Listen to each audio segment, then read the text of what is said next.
اللهم صل على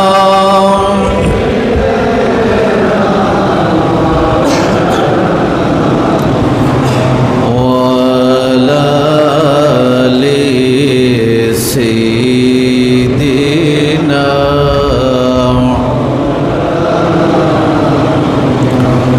कलमा तौहीद है तेरी शहादत ए हुसैन तो न होता तो न रह जाती सदाकत ए हुसैन अल्लाहुम्मा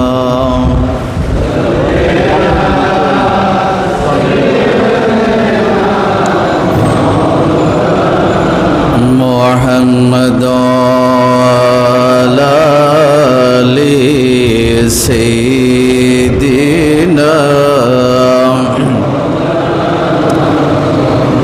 जो जवां बेटे की मैयत पर न रोया वो हुसैन जिसने सब कुछ खो के फिर कुछ भी न खोया वो हुसैन अल्लाहुम्मा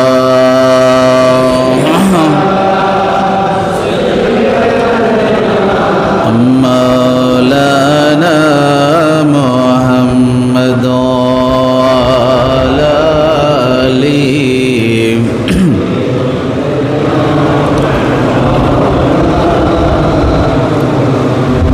बिस्मिल्लाहिर रहमानिर रहीम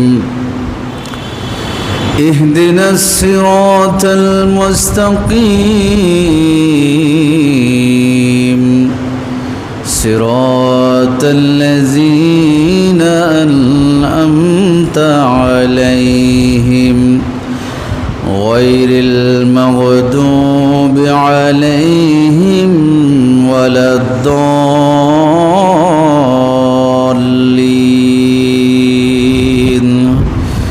सदक़ल्लाहु मौलानाल अज़ीम व सदक़ रसूलुहुन नबियुल हबीबुल करीम। पवित्र मुहर्रमुल हरम शरीफेर द्वितीय जुमा आदाय करबार उद्देश्ये आगत हजरत मुसल्लियान किराम बाबार बयसी सद्राबाजन हजरत मुरब्बियान आज़ाम जुबक भाइयेरा रहिमानी व रहिमाकुल्लाह अस्सलामु आलैकुम व रहमतुल्लाहि व बरकातुहू।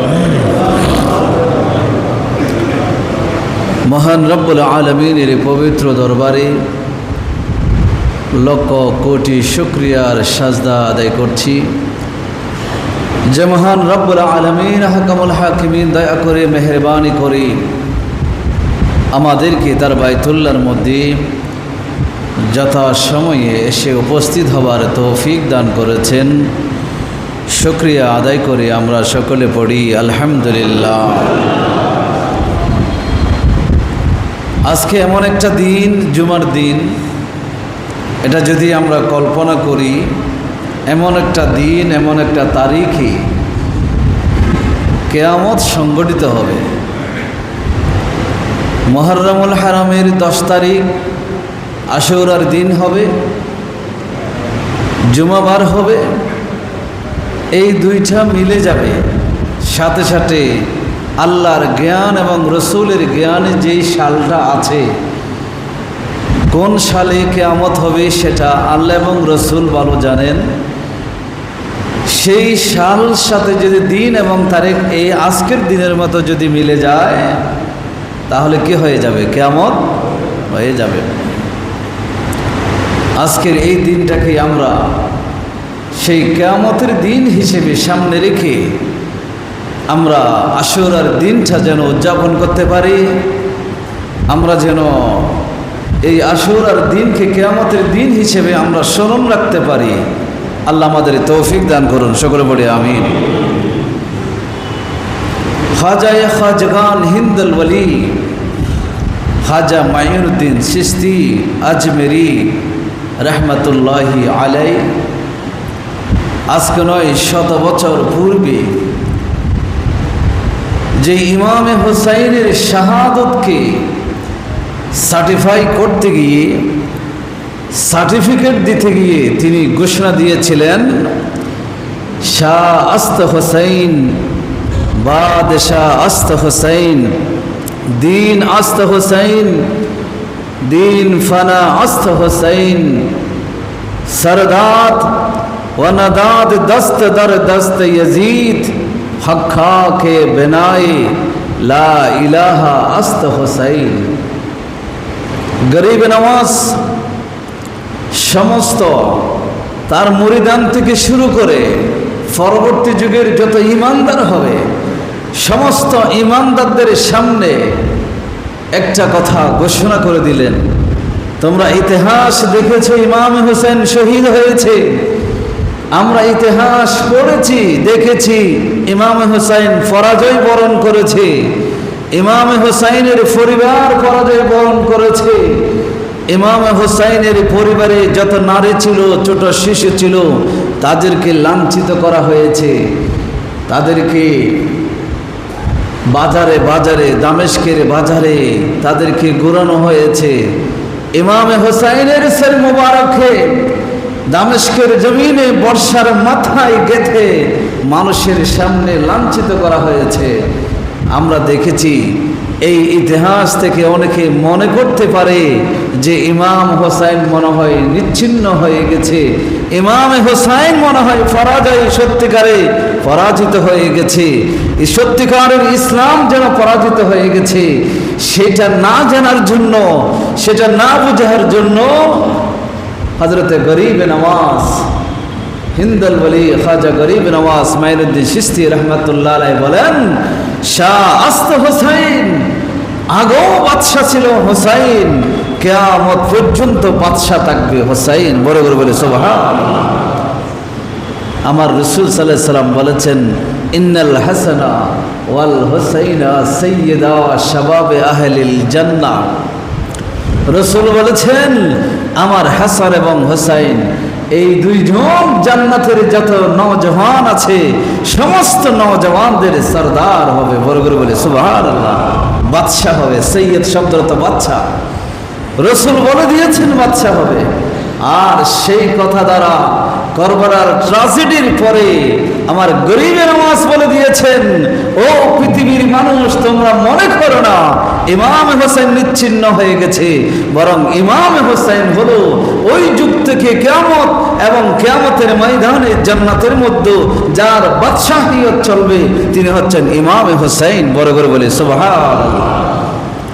আমরা যার গুণগান করছি তিনি কিন্তু সাধারণ কোনো ব্যক্তি নয়, যার গুণগান করছি, যাকে সালাম দিচ্ছি, যার স্মরণ করছি তিনি কিন্তু কোনো সাধারণ কোনো ব্যক্তি নয়, তিনি হচ্ছেন বাদশাহ, দোজাহানের বাদশাহ নবী, নামাজ-ই রাসূল, নাতি, কলিজার টুকরা নাতি, এবং সেই নাতিকে রাসূল সেই জান্নাতের সরদার বানিয়ে দিয়েছেন।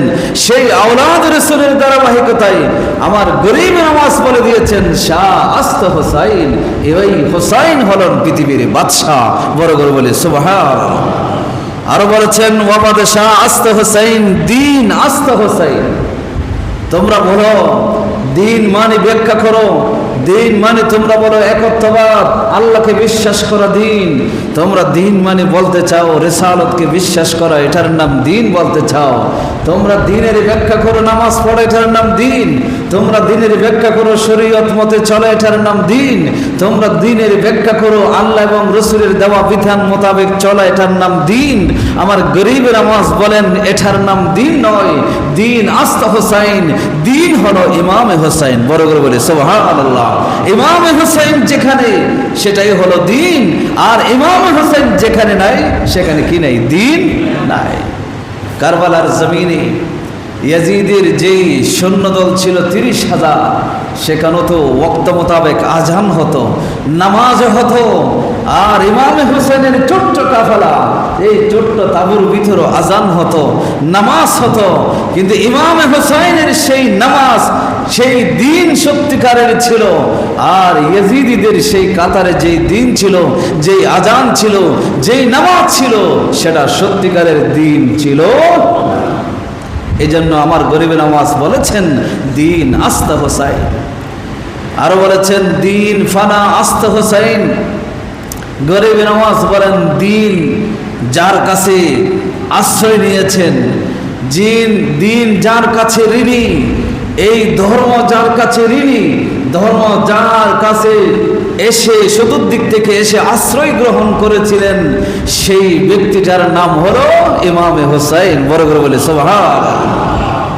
যেখানে আমরা যেই দিন পালন করে নিজেকে মুত্তাকি বলি, যেই দিনের রক্ষণ পালন করে আমরা নিজেকে নামাজি বলি, যেই দিনের রোজা রেখে আমরা নিজেকে রোজাদার বলি, যেই দিনের একটা অংশ হজ আদায় করে নিজেকে হাজি বলে আখ্যায়িত করি, আমার গরিব নামাজ বলতেছেন এগুলো সবগুলো হচ্ছে দিনের এক একটা অংশ।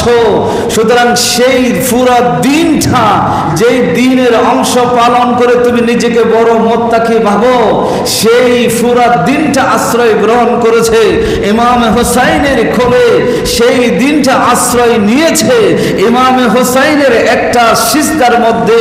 সুতরাং তোমরা যেই দিন পালন করো, সেই দিনের ভিতরে ইমামে হুসাইনের যদি মহব্বত না থাকে, সেই দিনের ভিতরে যদি ইমামে হুসাইনের ইশক এবং প্রেম না থাকে, সেই দিনের ভিতরে যদি আহলে বাইতের মহব্বত যদি না থাকে, তাহলে তোমাদের ওই দিনের অংশ পালন করে দুনিয়াতে বড় লকব পেতে পারো, কিন্তু দিনদার তোমরা হতে পারবে না। কারণ পুরা দিনটাই, সম্পূর্ণ ধর্মটাই ইমামে হুসাইনের কোলে আশ্রয় গ্রহণ করেছে। আমার গরিব নামাজ সেই কথাই বলে দিয়েছেন। গরিব নামাজ আরো বলেন অন্যায় জুলুম আহলে বাইতে রাসূলের উপরে চলেছে, অন্যায় জুলুমের স্টিম রুরা চলেছে, যে এমন কোন অন্যায় ছিল না যেগুলো করা হয় নাই, এমন কোন জুলুম ছিল না যেটা আহলে বাইতের উপর করা হয় নাই।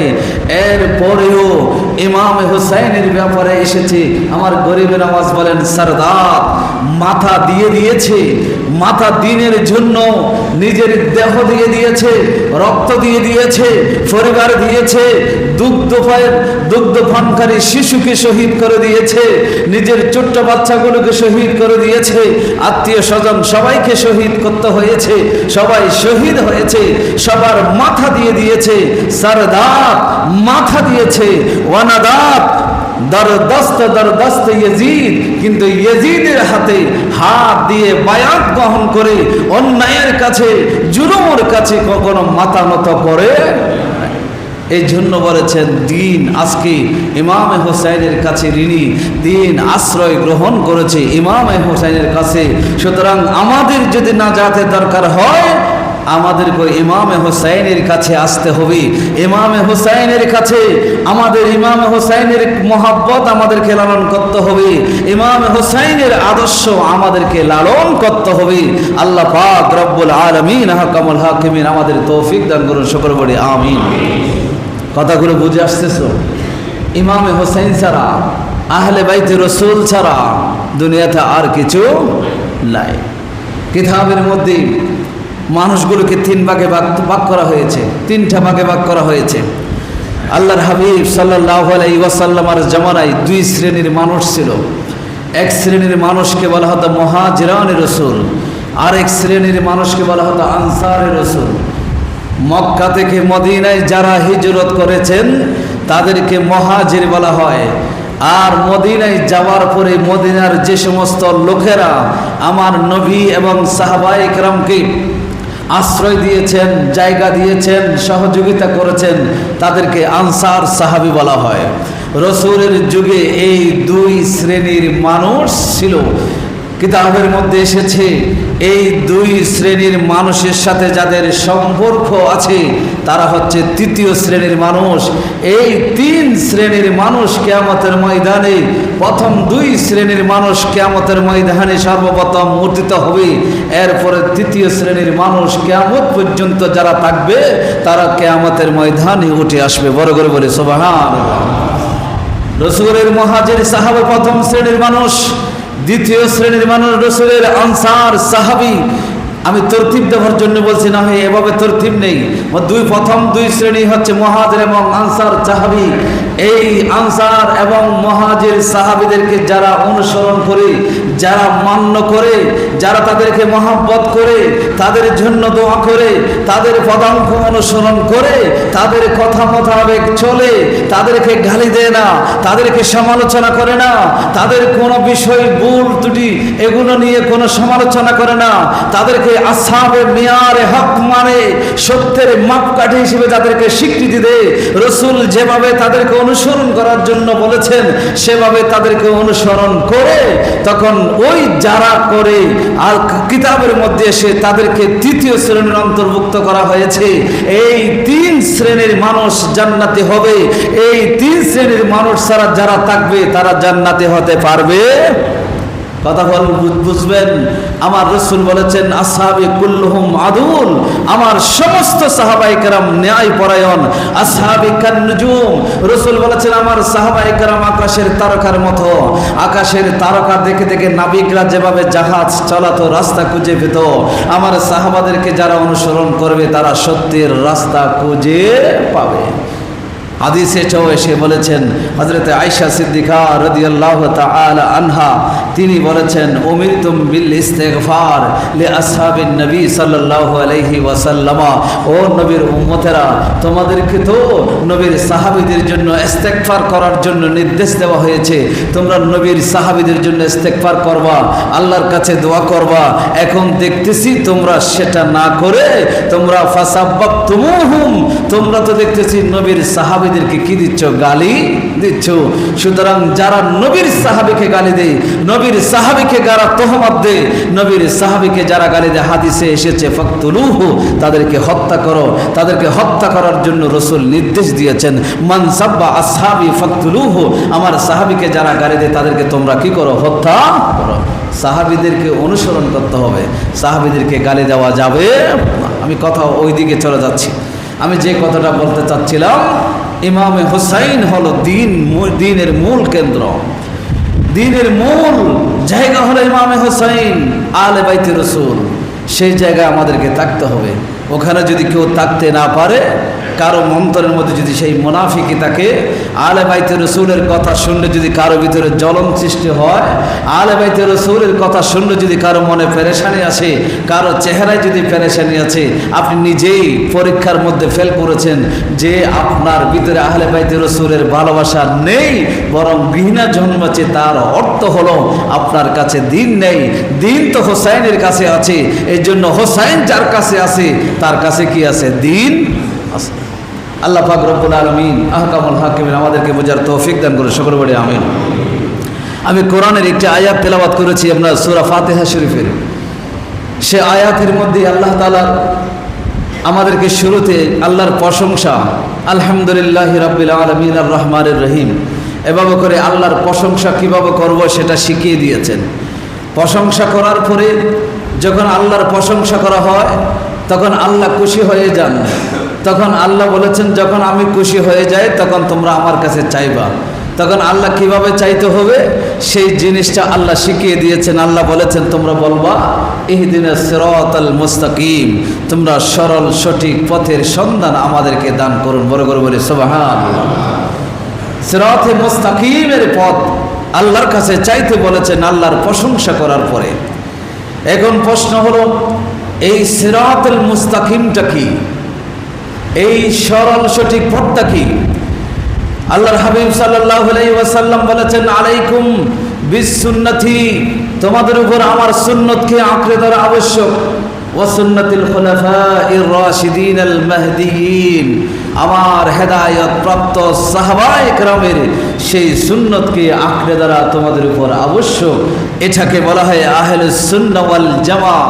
আহলে সুন্নাত ওয়াল জামাতের সেই আকীদা, আহলে সুন্নাত ওয়াল জামাতের সেই পথ, সেই তরিকা, এটাই হলো সিরাতুল মুস্তাকিম। বড় করে বলি সুবহানাল্লাহ। তাফসীর কারগণ, মুফাসসিরিনে কোরআন তাফসীর করেছেন সিরাতুল মুস্তাকিম কি। বলে সিরাতুল মুস্তাকিম হলো চার শ্রেণীর লোকদের সেই চলার রাস্তা, যেই চার শ্রেণীর মানুষকে আল্লাহ তাআলা নিয়ামত দান করেছেন। দুনিয়াবি নিয়ামত নয়, উখরাবি নিয়ামত দান করেছেন। কাউকে নবী বানিয়েছেন, কাউকে সিদ্দিক বানিয়েছেন, কাউকে শহীদ বানিয়েছেন, কাউকে ওলি বানিয়েছেন, এবাদে আবেদে সালেহ নেককার বান্দা হিসেবে স্বীকৃতি দিয়েছেন। মুফাসসিরিনে কোরআন বলেন ইহদিনাস সিরাতাল মুস্তাকিম, এই আয়াতের ব্যাখ্যায় হলো কোরআনের আরেকটি আয়াত যেটা সূরা নিসার মধ্যে এসেছে। সেই আয়াতটা হলো এই আয়াতের ব্যাখ্যা। সেই আয়াতের মধ্যে এই চার শ্রেণীর লোকের কথা আছে। এই চার শ্রেণীর লোক যেই পথে চলেছে, যেইভাবে জীবন গড়েছে, যেইভাবে চলার জন্য নির্দেশ দিয়েছে, তাদের জীবন কর্ম আদর্শ সব কিছু হলো পরবর্তী প্রজন্মের জন্য সিরাতুল মুস্তাকিম। বড় করে বলে সুবহানাল্লাহ। আল্লাহ তাআলা বলেছেন ومن يطع الله والرسول فأولئك مع الذين أنعم الله عليهم من النبيين والصديقين والشهداء والصالحين وحسن أولئك رفيقا। আল্লাহ রাব্বুল আলামিন বলেন আমার বান্দাদের মধ্যে যাদেরকে আমি আল্লাহর নিয়ামত দিয়েছি তারা কারা? তারা হলো যারা আল্লাহ এবং রসুলকে অনুসরণ করেছে। এই চার শ্রেণীর মানুষকে আমি আল্লাহ নিয়ামত দান করেছেন। তারা হলো মিনান নবীন, সমস্ত নবীরা, ও সিদ্দিকিন, সমস্ত সিদ্দিকিনরা, সত্যবাদীরা, ও শুহাদা, যারা শহীদ হয়েছেন আল্লাহর রাস্তায় তারা, ও সালিহিন, এবং আল্লাহর নেককার বান্দা ওয়ালিরা, ও হাসুনা উলাইকা রাফিকা। এই ছোট্ট অংশের মধ্যে আল্লাহ বলেছেন প্রথমে বর্ণিত চার শ্রেণীর লোক তোমার সবচাইতে কাছের বন্ধু, উত্তম বন্ধু হিসেবে যথেষ্ট। বড় করে বলি সুবহানাল্লাহ। ও হাসুনা, কতই না উত্তম, উলাইকা রাফিকা, বন্ধু হিসেবে। আমরা বন্ধু হিসেবে যার কাছে সম্পদ আছে তাকে যদি বন্ধু বানাতে পারি কত খুশি। যার কাছে পাওয়ার আছে তাকে বন্ধু বানাইতে পারলে বলে তার সাথে আমার সম্পর্ক আছে, কত খুশি। কিন্তু আল্লাহ বলতেছেন দুনিয়ার যার পাওয়ার আছে, টাকা আছে, সম্পদ আছে, তাকে বন্ধু বানালে তুমি খুশি হইয়ে না। তুমি যদি ওই চার শ্রেণীর ব্যক্তি থেকে কোন এক শ্রেণীকে বন্ধু বানাইতে পারো, তোমার কাছের বন্ধু বানাইতে পারো, তার সাথে যদি রাবতা তৈরি করতে পারো, সম্পর্ক তৈরি করতে পারো, তাহলে সেটাই তোমার জন্য সর্বোত্তম বন্ধু। বড় করে বলে সুবহানাল্লাহ। ইমাম হুসাইন সাহাবীদের কাতারে ছিলেন, ইমাম হুসাইন সিদ্দিকিনদের কাতারে ছিলেন, ইমাম হুসাইন তিনি শাহাদাদের কাতারও আছেন, ইমাম হুসাইন সালেহিনদের কাতারও আছেন। সুতরাং ইমাম হুসাইনের সাথে রাবেতা যারা করতে পারে, ইমাম হাসনাইনের করিমাইনের সাথে যারা সম্পর্ক তৈরি করতে পারে, প্রেম করতে পারে, তারা ইমাম হুসাইন হলো তাদের জন্য সর্বোত্তম বন্ধু। ইমাম হুসাইন হলো আমাদের জন্য সবচাইতে উত্তম বন্ধু। বড় করে বলি সুবহানাল্লাহ। ইমাম হুসাইনকে বন্ধু বানাতে রাজি আছি না আমরা? একটু আওয়াজ দিয়ে বলেন আছি না? কোনো সমস্যা আছে? আল্লাহ কবুল করুন, সকলে বলি আমিন। ইমাম হুসাইন যদি জীবনে বন্ধু হয়ে যায়, ইমাম হুসাইনকে সালাম দিয়েছেন, ইমাম হুসাইনের জন্য ইসাল করেছেন, ইমাম হুসাইনের জন্য দোয়া করেছেন। আচ্ছা, দুনিয়াতে থাকতে যাকে জান্নাতের সার্টিফিকেট নবী দিয়ে দিয়েছেন, নবী বলেছেন না ইন্নাল হাসান ওয়াল হুসাইনা সাইয়্যিদা শাবাবে আহলিল জান্নাহ, মানে শুধু জান্নাতি না, জান্নাতীদের সরদার হবে, সেই ঘোষণা নবীর জবানে আমরা পেয়েছি। তাহলে সেই ইমাম হুসাইনের জন্য কি দোয়া করার প্রয়োজন আছে? প্রয়োজন ছিল না, আমাদের দোয়া দিয়ে তাদের কিছু হবে না, কিন্তু দোয়া করার প্রয়োজন এই জন্য, কারণ তাদের জন্য যখন আমরা দোয়া করব, তাদের জন্য যখন ইসাল করব, তাদের জন্য যেন মহাব্বতের বহিঃপ্রকাশ আমরা ঘটাবো, তখন ইমাম হুসাইনের সেই দৃষ্টি, রহমতের দৃষ্টি, কৃপার দৃষ্টি কাল কিয়ামতের ময়দানে নবীর সাথে হজে কাউসারের সামনে দাঁড়িয়ে নানাজনের গুনাহগার উম্মতকে যখন কাউসারের পানি পান করবে, তখন আপনি হয়তো সেই জায়গা দিয়ে যাওয়ার সুযোগ পেলে হয়তো আপনাকেও ইমামে হুসাইনের হাত থেকে সেই কাউসারের পানি পান করার সুযোগ হয়ে যাবে। বড় করে বলে সুবহানাল্লাহ। এই জন্য ইমামে হুসাইনের মহব্বতের দরকার আছে না নাই বলেন না? রাগ করতেছেন আপনারা? আল্লাহ পাক রব্বুল আলামিন আহকামুল হাকিমিন আমাদেরকে কত সুন্দর করে বুঝিয়েছেন, কোরআন দিয়েছেন, হাদিস দিয়েছেন, এরপরও আমরা উম্মতরা বুঝি না, বোঝার চেষ্টা করি না।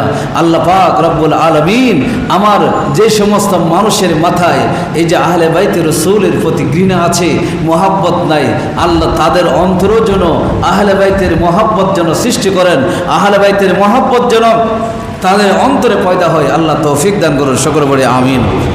সম্মানিত উপস্থিতি, 3 শ্রেণীর মানুষের কথা বলেছিলাম। এই 3 শ্রেণীর মানুষের জন্য দোয়া করার জন্য আল্লাহ তাআলা কোরআনুল কারীমে একটা আয়াত দিয়ে দিয়েছেন। ইমামে জাফর সাদেক রহমাতুল্লাহি আলাইহির কাছে এক লোক আসলো, আসার পরে তাকে জিজ্ঞেস করলো, তুমি কি এই কোরআনের দোয়াটা তুমি পড়ো?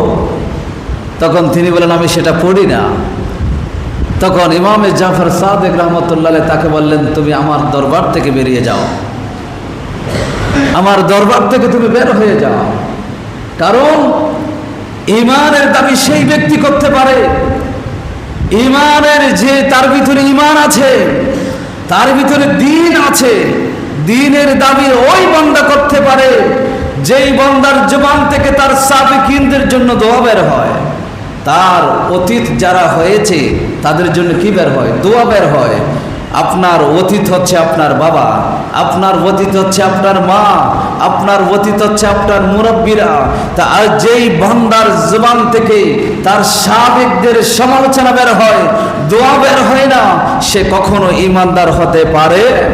কারণ আল্লাহ শিখিয়েছেন, রব্বানা ইগফির লানা ওয়া লিইখওয়ানিনাল্লাযীনা সাবাকুনা বিল ঈমান ওয়া লা তাজআল ফি কুলুবিনা গিল্লাল লিল্লাযীনা আমানু রব্বানা ইন্নাকা রাউফুর রহিম। এটা আমি দ্বিতীয় খুতবার মধ্যে সেই দোয়াটা অ্যাড করা আছে আমার। সেই দোয়ার মধ্যে আছে, আল্লাহ আমাদেরকে ক্ষমা করো, আমাদের ওই সমস্ত ভাইদেরকে ক্ষমা করো যারা আমাদের থেকে আগে চলে গেছে, আমাদের থেকে বিদায় নিয়ে খবরে চলে গেছে, তাদেরকে ক্ষমা করো। আল্লাহর কাছে দোয়া করা হয় আমাদের অন্তরের মধ্যে তাদের প্রতি কোনো ঘৃণা, তাদের প্রতি কোনো বিদ্বেষ, তাদের প্রতি কোনো সমালোচনা, হাসাদ, হিংসা, সেগুলো আমাদের অন্তরে সৃষ্টি করে দিও না। যার অন্তরে চলে গেছে সেই মানুষের প্রতি ঘৃণা আছে, চলে গেছে তার প্রতি হিংসা আছে, চলে গেছে তার প্রতি বিদ্বেষ আছে, তার প্রতি দোয়া আসে না, তার প্রতি মহব্বতের বহিঃপ্রকাশ হয় না, তাহলে বুঝতে হবে তার ভিতরে ঈমানের কোনো বিন্দু ফোঁটা তার অন্তরে নাই। কারণ আল্লাহ তাআলা শিক্ষা দিয়েছেন সাবেকদের জন্য দোয়া করো, যারা চলে গেছেন তাদের জন্য দোয়া করো। এই জন্য জানাজার মাঠে আমরা বলি কি, মানুষ যখন মারা যায় তিনি সাবেক হয়েছেন, গত হয়েছেন, যিনি গত হয়েছেন তার ব্যাপারে আমরা বলি কি, এই মানুষটি কেমন ছিল বলি না, এই লোকটি কেমন ছিল সেই কথা বলি। অনেক ভাইয়েরা বলে মরার আগে জিন্দা ছিল, বলে আমি তো দেখি নাই সে কেমন ছিল, আমি তো দেখি নাই, বিভিন্ন ধরনের কথাবার্তা বলে। সে যদি আমি প্রশ্ন করি, যেই মানুষটা সম্পর্কে জিজ্ঞেস করা হলো সেটা যদি তোমার বাবা হয়, তাহলে তোমার বাবা সারা জীবন খারাপ ছিল, তুমি কি বলতে পারবা? যে লাশটা সামনে নিয়ে তুমি কি বলতে পারবা তোমার বাবা খারাপ ছিল, বলতে পারবা? তখন সে বলে, না আমি এটা বলতে পারবো না, এটা বলতে পারবো না। তো নিজের সন্তান যদি নিজের বাবাকে ভালো বলতে না পারে, এই ধরনের কুসন্তান হওয়ার দরকার আমাদের নাই। সুতরাং আল্লাহ তাআলা সাবেকদের সমালোচনা না করে সাবেকদের কৃতিত্ব আলোচনা করা। উযকুরু মাহাসিনা মাওতাকুম, যারা চলে গেছে তাদের ভালো দিকগুলো তোমরা আলোচনা করো। সেই কথা আল্লাহ রাসূল সাল্লাল্লাহু আলাইহি ওয়াসাল্লাম বলেছেন। এই কথা আলোচনা করে তাদের যেগুলো গুনাহ হয়েছে সেগুলোর জন্য ক্ষমা চাওয়া, তাদের দরজাত বুলন্দের জন্য ক্ষমা চাওয়ার জন্য আল্লাহ তাআলা নির্দেশ দিয়েছেন, দোয়া শিখিয়ে দিয়েছেন। সুতরাং যারা এই কাজটা করতে পারে না তাদের ভিতরে ঈমান থাকে না। সুতরাং আজ থেকে এখানে ইমামে হোসেনের এই আলোচনা থেকেই আমাদেরকে শিখে নিতে হবে সাবেকদের কখনো সমালোচনা নয়। আল্লাহ সবাইকে কবুল করুন, সকলে বলি আমিন। সম্মানিত মুসাল্লিয়ানে কেরাম, ইহদিনাস সিরাতাল মুস্তাকিম, সরল সঠিক পথ দেখানোর জন্য আমরা আল্লাহ তাআলার কাছে দোয়া করি, দৈনিক কয়বার করি? 5 ওয়াক্ত নামাজি, সুন্নাত নাফল সব কিছু মিলে 48 রাকাত নামাজ আমরা আদায় করি, যেগুলো আমরা 5 ওয়াক্তে আদায় করি। এর বাইরে অনেকে আদায় করেন, সেগুলোর হিসাব বলছি না। 48 ওয়াক্ত নামাজ, 48 রাকাত নামাজ আদায় করি। এক রাকাতে 2টি করে সিজদা আছে। 48 রাকাত নামাজ আদায় করি। 48 রাকাতে আমরা 48 বার সূরা ফাতিহা পড়ি। তাহলে দৈনিক আমরা 48 বার আল্লাহ তাআলার কাছে আমরা ফরিয়াদ করি, আমাদেরকে সরল সঠিক পথ দেখাও। পড়ি না? আপনারা পড়েন তো? যারা নামাজ পড়েন তারা পড়েন তো? সূরা ফাতিহা ছাড়া কি নামাজ আছে? ফরজ হোক নফল হোক, সূরা ফাতিহা ছাড়া কোনো নামাজ নাই। প্রত্যেক রাকাতে সূরা ফাতিহা পড়া হয়। তাহলে সূরা ফাতিহার মধ্যে ইহদিনাস সিরাতাল মুস্তাকিম সিরাতাল লাযিনা আনআমতা আলাইহিম, এই যে আনআমতা আলাইহিমের ভিতরে, মেজদাকের ভিতরে আলে বাইতে রাসূল আছেন নাই? কথা বলেন না, আছেন নাই? রাসূলের বংশধর আছেন নাই? আছে। যদি রাসূলের বংশধর আছে তাদের পথে পরিচালিত করার জন্য 5 ওয়াক্ত নামাজে আমরা ফরিয়াদ জানাই, কিন্তু নামাজ থেকে বের হয়ে ইমামে হোসেনের সমালোচনা করে, নামাজ থেকে নামাজ পড়ার আগে মিম্বরে দাঁড়িয়ে বলে ইমামে হোসেন ভুল করেছিল বলে সমালোচনা করে, তাহলে তাদের নামাজ হবে? কথা বলেন না। এরা কি মুমিন না মুনাফিক? কারণ এইদিকে এক কথা, ওইদিকে আরেক কথা। নামাজে বলছে হোসাইনের পথে আমাদেরকে পরিচালিত করো, নামাজে বলছে আবু বকরের পথে পরিচালিত করো, নামাজে বলছে হাসানের পথে আমাকে পরিচালিত করো, আলে বাইতে রাসূলের পথে পরিচালিত করো, নামাজে বলছি। আর নামাজের বাইরে আগে এবং পরে আমরা বলছি হোসাইন ঠিক ছিল। কথা বলেন না, হোসাইন কি ছিল না? ঠিক ছিল না, হোসেন ভুল করেছে। এই কথা যারা বলে তাদের নামাজ হচ্ছে না। এই জন্য সাবধানতা অবলম্বন করতে হবে। এই নামাজের ভিতরে যেহেতু আমরা সেই ইমামে হোসেনকে সালাম দিচ্ছি, আত্তাহিয়া পড়ছি না আমরা? বলেন না, আত্তাহিয়া পড়ছি তো? আত্তাহিয়াতু লিল্লাহি ওয়াস সালাওয়াতু ওয়াত তাইয়্যিবাতু আসসালামু আলাইকা আইয়ুহান নাবিয়্যু ওয়া রাহমাতুল্লাহি, আসসালামু আলাইনা ওয়া আলা ইবাদিল্লাহিস সালিহিন। কোরআন শরীফে এসেছে মিনান নবিয়্যিনা ওয়াস সিদ্দিকিনা ওয়াশ শুহাদাই ওয়াস সালিহিন, আছে না নাই? তো সালিহিন বলতে আউলিয়ায়ে কেরাম।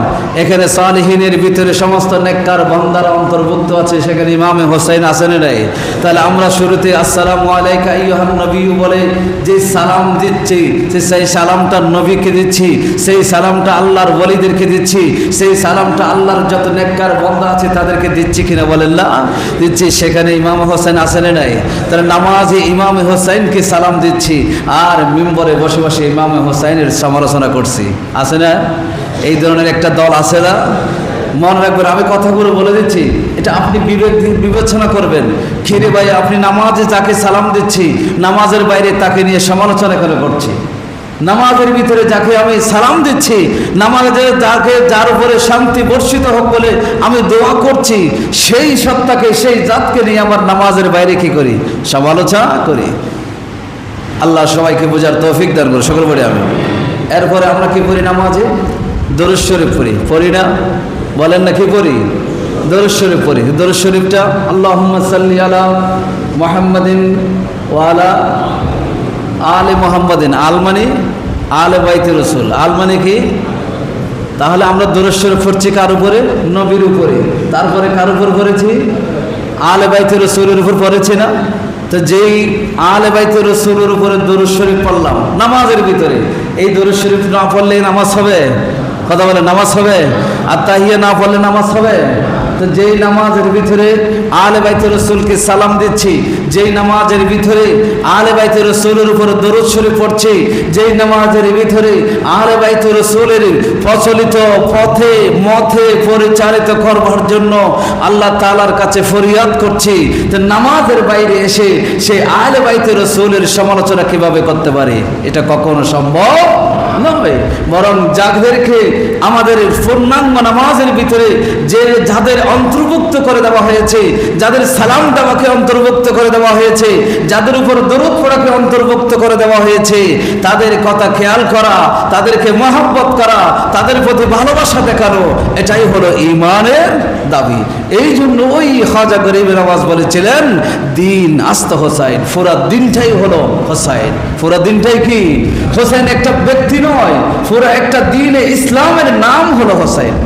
দিন ইসলামের নাম কি? হোসাইন। হোসাইন মানে পুরা দিন ইসলাম। দিন হোসাইন মানে দিন ইসলাম, আর দিন ইসলাম মানে হোসাইন। দিন ইসলাম মানে হোসাইন। আল্লাহ আমাদের সবাইকে বোঝার তৌফিক দান করে, সকলে বলি আমিন। আজকে রাতে, আজকে আশুরার দিন, আজ রাত এই মসজিদের মধ্যে আশুরার মাহফিল হবে। আমি একদম ইনশাআল্লাহ আসবো, আপনারা যদি পারেন সেখানে থাকবেন। সাথে সাথে আরেকটা